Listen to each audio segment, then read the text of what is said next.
Brakar Earthmane lived in silence.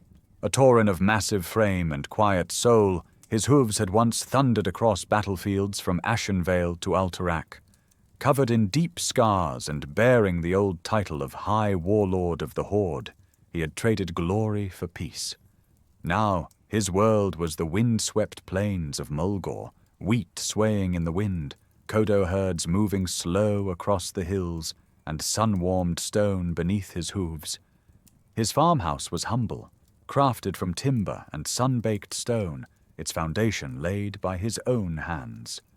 One twilight, as dusk washed the valley in gold and violet, Brakar followed the lowing of his herd toward the river. There, nestled near the reeds, was a bundle of woolen cloth, trembling slightly. He approached with caution. Within lay a child, barely born, with skin pale as moonlight and hair like silver ash. A hybrid, the unmistakable trace of both human and night elf blood. Impossible, and yet alive. Next to the child were two items, a jagged dagger with a curved spine of dark steel, and a crystal shard that glowed faintly even in the growing dark. Brakar froze. He knew these relics.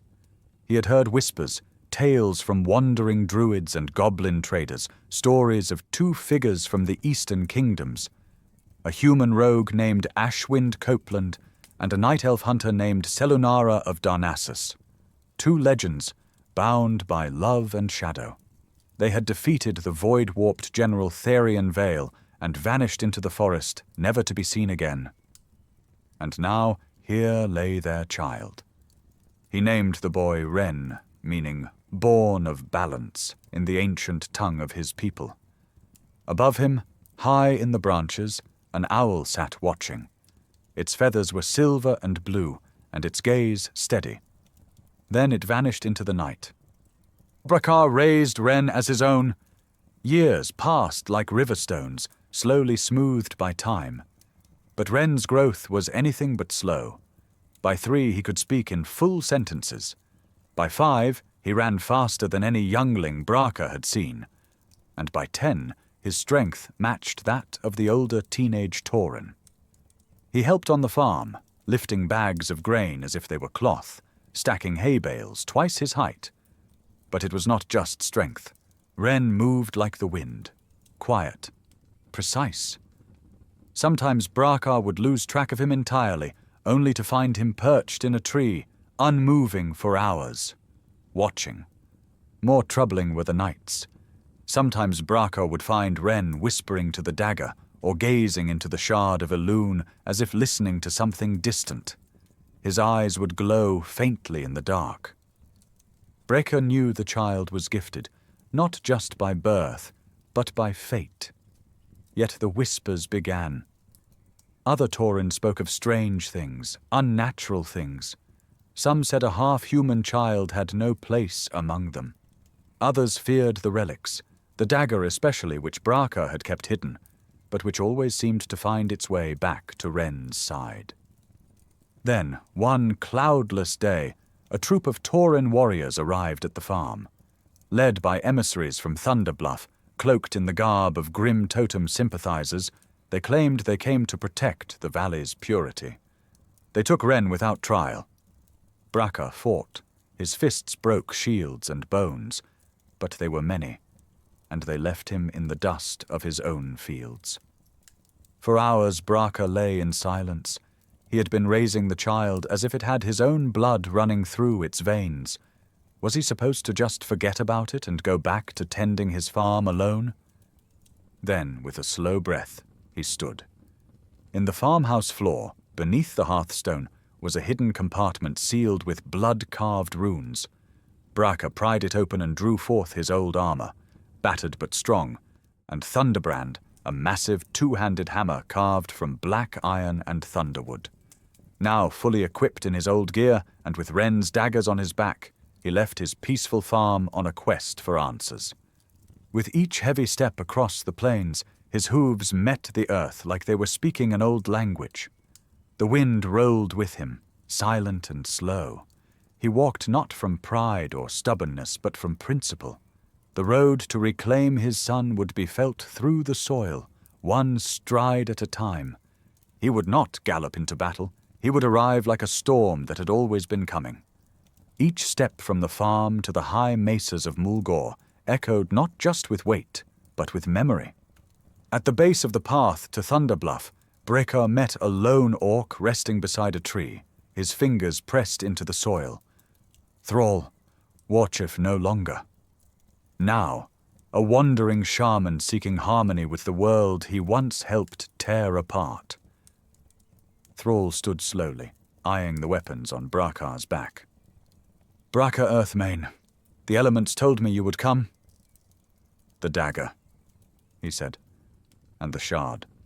You walk with the child of shadow and moon. Brakar did not flinch. He is mine, and he was taken. Thrall stepped forward. He was born of powers that should not have crossed. There are those who would use him, who already do. If you seek him, I must know you are still worthy of what you once were. Thrall pulled his axe, and Brakar responded by tightly gripping his mighty hammer. Thunder met storm. Brakar's hammer crashed against shields of lightning. Thrall's wolves surged from the earth, and were shattered by Brakar beneath his hooves. The land trembled beneath their fury. Hours passed. Finally, both knelt in exhaustion. Thrall placed a hand to the ground. The child is not in Thunderbluff. He was taken west, to Blackhorn Post in Stone Talon. The grim totem deal in darker things now. Void whispers guide them. Brakar, still breathing heavily, nodded. Then we walk together. Thrall hesitated, then offered a hand. Together, they went west. Stone Talon mountains were no longer what they once were. Dark clouds hovered unnaturally. Trees wept black sap. The stones whispered when the wind passed. Blackhorn Post stood like a corpse, broken, half overrun by void-touched vines and old totems turned upside down. Within its depths, the grim totem had made a new home, a place of rituals, dark magic and silence. Ren was there, suspended in an arcane cell surrounded by talismans. Near him, a figure robed in dark feathers murmured into a black stone, channeling void magic. A grim totem oracle, possessed by echoes of something older than the Horde or Alliance. As Brakar and Thrall approached, the land turned against them. Summoned beasts, corrupted elementals, shadows that moved like water. But the two veterans fought like legends. Thrall tore the ground open with lightning and flame. Brakar smashed wards and shattered runes with brute force. Together, they broke the cage. Ren stood silently, eyes glowing bright. The shard hovered toward him. The dagger hummed. And then, everything fell silent. They returned to Mulgore, not because the land called them, but because the boy had made his choice. Ren would remain with Brakar, learning from him, from the earth, from the old ways. The weapons no longer whispered. Now they waited. Thrall stood at the edge of the farm as dawn broke. This child, he said, carries more than blood. He is the legacy of two worlds. When the old evils rise again, not Horde, not Alliance, but deeper, it will not be soldiers who save us. It will be bridges. Brakar nodded. Then I will teach him to build. High above them, perched in the branches of an old tree, an owl watched. Its feathers shimmered silver in the morning light, and the wind moved just slightly, as if Elune herself had smiled.